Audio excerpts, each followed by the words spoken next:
Salut les investisseurs, dans cette vidéo, on va mettre à jour l'analyse quantitative de Thales suite à la publication de son premier trimestre. Abonnez-vous à la chaîne si ce n'est pas déjà fait. On commence tout de suite avec le cours de l'action. Donc, on était parti au plafond, suite aux différents plans de réarmement, les plans de relance en Europe. Et puis on a plafonné un peu à 260 €. Là, ça rechute un petit peu. Est-ce que le moment est opportun pour entrer sur Thales? Regardons ça ensemble. Alors, comme d'habitude, société européenne, on n'a pas, société française même, je pense que c'est plutôt spécifique à la France, on n'a pas la donnée trimestrielle. On a la publication ici de l'entreprise qui nous dit qu'elle a fait presque 5 milliards, on va dire. Donc 9,9% de croissance en rythme annualisé. Donc c'est pas mal, hein. Si on compare, donc ici ça c'est faux, hein, évidemment, Coifin prend le résultat semestriel, il le divise par 2, mais on voit qu'on est au-dessus même de ce calcul, donc on est à peu près à 5 milliards ici, c'est pas mal, hein. On a une croissance forte qui revient sur Thales, inévitablement bien sûr. Maintenant la question ça va être, est-ce qu'on va réussir à délivrer le carnet de commandes qui est plein à craquer? Et ça va être plutôt maintenant une question d'exécution. La société fait des acquisitions, 10 milliards 800 millions sur 10 ans. C'est pas négligeable, hein, si on regarde la market cap, ça fait quand même un bon cinquième. Donc croissance organique plus croissance externe. Maintenant Thales c'est plutôt une société de croissance, hein. C'est plus défensif comme avant, sans mauvais jeu de mots, mais plutôt une société de croissance. On regarde les taux de marge. Taux de marge en hausse, c'est ce qu'on veut voir sur une société qui gagne des parts de marché. Donc elle arrive à monter ses prix, 26% de taux de marge brut contre une médiane de 24,6. On était à 24 au début de la décennie, donc c'est bien, hein, ça monte, c'est marge, c'est ce qu'on veut voir. On fait on gagne des parts de marché, donc ensuite on peut fixer les prix en ayant descendu plus vite la courbe d'expérience que ses concurrents. Excellent. Pareil pour le taux de marge d'EBITDA, on bénéficie d'effets d'échelle. Enfin en tout cas on suit bien le taux de marge brut, donc on maintient l'efficience opérationnelle. Donc après on a économie d'échelle et compagnie, amélioration des opérations. Excellent. Et le taux de marge net, lui, alors pour l'industrie, je crois que c'est quand même correct, hein, 7%, c'est pas mal. Pareil, on est au plus haut on est quasiment au plus haut depuis 10 ans, donc ça s'est bien amélioré. Voilà, bon, Thales, c'est un dossier qui monte en qualité, et puis avec la forte croissance qui va venir, eh bien, cette qualité va encore plus monter encore plus rapidement, puisque si on gagne rapidement des parts de marché, on va pouvoir à nouveau monter les prix, etc., améliorer les marges, et etc., améliorer la rentabilité. Allez, on continue avec la conversion des bénéfices nets en free cash flow. Les free cash flow sont bien plus élevés que les bénéfices nets. On a une amélioration du BFR qui nous aide beaucoup, hein. Enfin, 10 milliards 720 millions, c'est excellent, hein. L'entreprise a de plus en plus la capacité de faire payer ses clients avant qu'elle ne paye ses fournisseurs. Ça c'est bien. Donc ça lui permet de dégager du working capital, hein, dégager du BFR dont elle a plus besoin.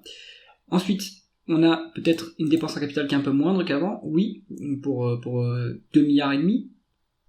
C'est pas mal, ça aide. Alors pourquoi est-ce que ça veut dire qu'on arrête d'investir dans l'appareil industriel et du coup ça va impacter la croissance future? Je ne pense pas, moi je pense que c'est plutôt un changement de business model, hein, pour Thales. Maintenant on est beaucoup plus sur du logiciel, plus d'électronique, ce qui est moins intensif en capital que tout ce qui est traditionnel, hein, dans la défense. Ensuite, si on va regarder les other cash items, on en a pour moins 3 milliards 250 millions, donc ça normalement ça impacte les free cash flow, hein, vu que c'est un négatif. Donc il faut aller voir dans les tableaux de flux de trésorerie pour savoir, pour refaire les calculs, voir si tout ça correspond bien. Pour valoriser l'entreprise, s'il n'y a pas d'endettement, moi je préférerais prendre les free cash flow plutôt, mais on va aller voir après l'endettement. Regardons d'abord la rentabilité opérationnelle. On est sur un rendement des capitaux investis qui est à 9,5 en médiane, on est quasiment à 10% sur la dernière publication dans laquelle on a les résultats, enfin le compte de résultats, donc c'est-à-dire en décembre. C'est bien. Avec la forte croissance avec la croissance en tout cas qui repart, il faut pouvoir s'autofinancer, et donc pour ça il faut avoir une bonne rentabilité. Et c'est le cas, hein. Alors attention que maintenant la croissance commence à être plus forte que la rentabilité, donc on va peut-être avoir besoin de s'endetter pour pouvoir financer la croissance. Mais ça sera peut-être plus à moyen terme, mais si ils ont un bon positionnement concurrentiel, ils arriveront sans aucun problème à monter leur rentabilité. Alors, maintenant on va regarder l'endettement. Ouais, la dette elle baisse pas vraiment, en fait il y a eu une phase de désendettement ici, puis la dette est remontée. Alors à quoi c'est dû? Est-ce que c'est une acquisition? Oui, on a eu l'acquisition ici, donc ça a fait monter la dette. Pas mal, hein, d'ailleurs. Donc, quand même, on est à une fois les l'EBITDA, un peu plus, rien d'alarmant, hein. On est à 1,5 les free cash flow. Bon, c'est pas très endetté comme dossier, hein. Il y a pire que ça. Là, on va pouvoir rembourser tranquillement la dette, sauf si la croissance forte revient et qu'il faut la financer. Là, peut-être que la dette sera plus compliquée à la faire baisser. Bon, en tout cas, pour l'instant, ça reste convenable. Ensuite, la rémunération de l'actionnaire. Donc Coifin nous calcule un rendement d'actionnaire à 2%, avec un dividende de 708 millions et des free cash flow de 2,10 milliards, donc 2,1 milliards, pardon. Donc on est sur un tiers des free cash flow versés en dividende. Ça, c'est très sain comme ratio. Pas de problème, on va pouvoir monter le dividende si on le souhaite. En plus, il y a des rachats d'actions depuis 2022. Je pense que là, à l'époque, ces rachats d'actions, ils étaient pertinents, vu que la valorisation était basse. Maintenant, est-ce que c'est toujours pertinent? Je ne le pense pas. D'ailleurs, c'est pour ça peut-être qu'ils ont arrêté de faire des rachats d'actions. Peut-être qu'il faudrait maintenant privilégier le dividende, hein.